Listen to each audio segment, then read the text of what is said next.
दोस्तों नमस्कार।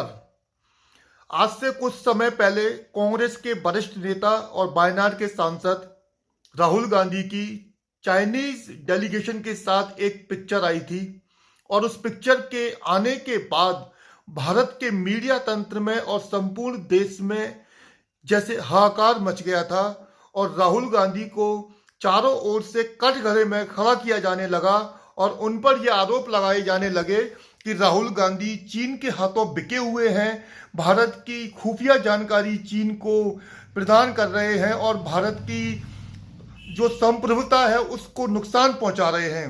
इसके अलावा कांग्रेस पार्टी और राहुल गांधी पर चीनी मुद्दे को उछालकर अनेक अनेक प्रकार के घिनौने आरोप राहुल गांधी पर जड़े गए, उनको आरोपित किया गया और उनको कटघरे में किया गया भारत के मीडिया तंत्र के द्वारा, चाहे उसमें आज तक चैनल हो, जी न्यूज हो, आर भारत हो या इसके अलावा भी जितने भी चैनल और अखबार थे, उन्होंने राहुल गांधी पर मतलब काफी घिनौने स्तर पर जाकर ये आरोप लगाए कि वो चाइनीज डेलीगेशन के साथ फोटो खिंचवाकर उन्होंने भारत के अस्तित्व को नुकसान पहुंचाने की कोशिश की है।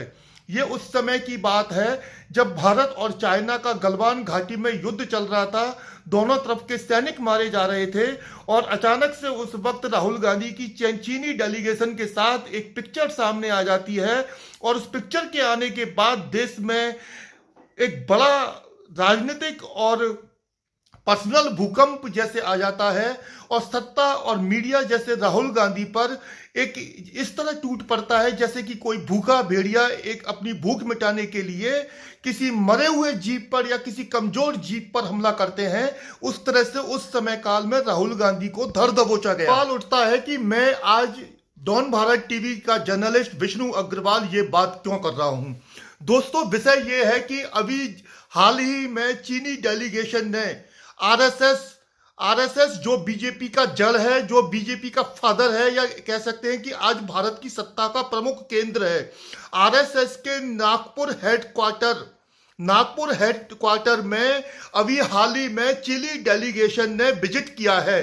चाहे उस और चीनी डेलीगेशन का ये जो विजिट है, इसको लेकर भारत का जो मीडिया है उसने इस तरह की चुप्पी साध ली है जैसे उनकी किसी ने जबान काट दी हो, उनकी आंखों से रोशनी को छीन लिया हो।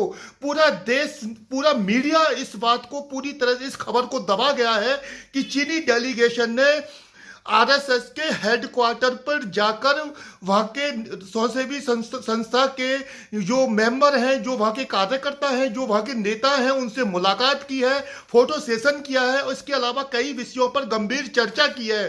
तो दोस्तों मुद्दा यहां पर यह है कि राहुल गांधी की एक फोटो से देश में भूचाल आ जाता है, पूरा मीडिया तंत्र चरमरा जाता है। वही मीडिया तंत्र आज कायरों की तरह आज पूरे देश का मीडिया इस खबर को दबा गया है कि चीनी डेलीगेशन ने आरएसएस के हेडक्वार्टर पर जाकर वहां के नेताओं से मुलाकात की है। इस बात को जब कुछ आरएसएस के नेताओं से जाना गया, पूछा गया, तो उन्होंने इसको एक बड़े नौटंकी वाले बहाने बनाकर उसको पेश किया कि वो तो वहां टूरिस्ट बनकर आए थे, वहां उनको पता नहीं था कि ये आरएसएस का मुख्यालय है। दोस्तों हिंदुस्तान में अंधे से अंधा व्यक्ति जानता है, पूरी दुनिया में लगभग हर व्यक्ति ये जानता है कि आरएसएस का जो मुख्यालय है वो नागपुर में है। और आज भारत का मीडिया इस बात को छुपाकर उसने अपने ऊपर अपना फेस जो है परमानेंट काला कर लिया है। इसमें आज भारत के मीडिया का जिस तरह का चेहरा सामने आया उससे यह साबित हो चुका है कि देश में दो तरह की खबरें चलाई जाती हैं, एक कांग्रेस के खिलाफ और एक बीजेपी के पक्ष में। कभी आप टीवी तंत्र पर, किसी भी टीवी चैनल पर, कहीं भी किसी मीडिया तंत्र में किसी मीडिया तंत्र की ये हैसियत नहीं है, औकात नहीं है, हिम्मत नहीं है कि वो आरएसएस के खिलाफ मूवी खोल दे।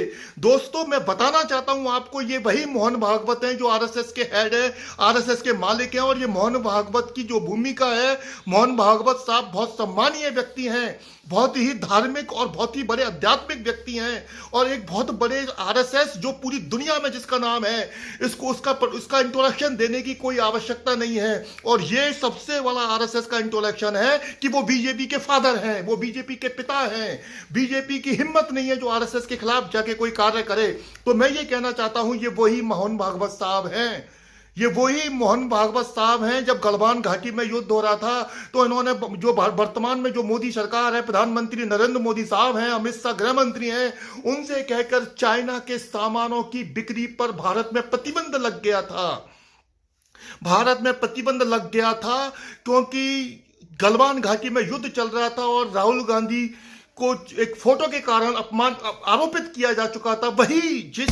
वही विषय ये है कि राहुल गांधी को एक फोटो के कारण आरोपित किया गया, देश का गद्दार बोला गया।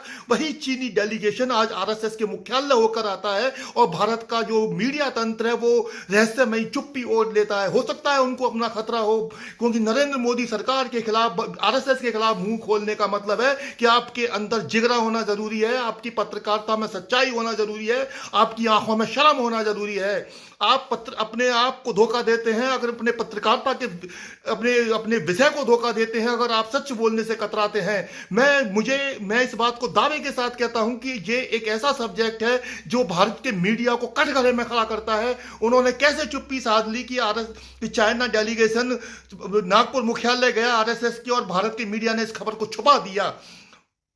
कल ही मैं जो भारत के वरिष्ठ पत्रकार हैं प्रसन्न वाजपेयी साहब, उनको सुन रहा था। वो खुलकर इस बात को प्रमाणित कर रहे थे। वो पंडित जवाहरलाल नेहरू से लेकर वर्तमान प्रधानमंत्री नरेंद्र मोदी साहब की हिस्ट्री तक सुना रहे थे और वो बता रहे थे कि कैसे कैसे चाइना की स्थिति भारत में रही है। मैं उसकी पूरे विस्तार में नहीं जाऊंगा, ना ही मेरे मन मस्तिष्क में अभी इसको लेकर ज्यादा कोई बड़ा विश्लेषण है।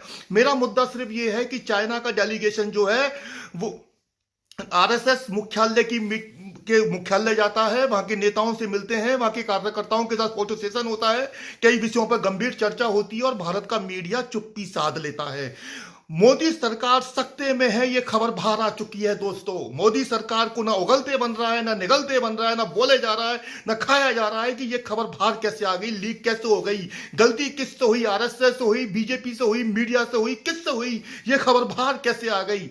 अब यहां सवाल उठता है कि जब भारत के अंदर चीनी सामान को बेचने पर प्रतिबंध है, चीनी सामान को प्रतिबंधित किया जा चुका है, तो डेलीगेशन आरएसएस मुख्यालय कैसे चला गया, डेलीगेशन की इतनी हिम्मत कैसे हो गई, उनकी इतनी औकात कैसे हो गई, उनको इतना वजूद उनका कैसे हो गया कि जिस आरएसएस ने चाइना के माल को प्रतिबंधित करा दिया गया हो, वो चीनी डेलीगेशन आरएसएस की चौखट पर कैसे पहुंच गया। अब ये बात तो हंसाने वाली है कि वो वहां पर टूरिस्ट के हिसाब से गए थे। अब दूसरी बात ये आती है दोस्तों, चीनी सामान पर प्रतिबंधित एक गरीब तबके के लोगों के लिए है, एक जो मीडियम लोग हैं उनसे आज भी भारत में चीनी सामान खुलेआम बिकता है। बस फर्क इतना है कि वो जो सामान बिकता है वो खास सोसाइटी के लिए बिकता है। वो सोसाइटी कौन सी है इस पर फिर कभी चर्चा करेंगे, लेकिन वर्तमान में जो चाइना का डेलीगेशन आरएसएस मुख्यालय गया है, ये एक बड़ा विषय है और ये चुनौतीपूर्ण विषय है, ये गंभीर विषय है और ये जो टीवी पत्रकारिता है उसके चेहरे को कलंकित करने वाला विषय है। मैं विष्णु अग्रवाल, डॉन भारत टीवी में आपका फिर स्वागत करता हूं। धन्यवाद।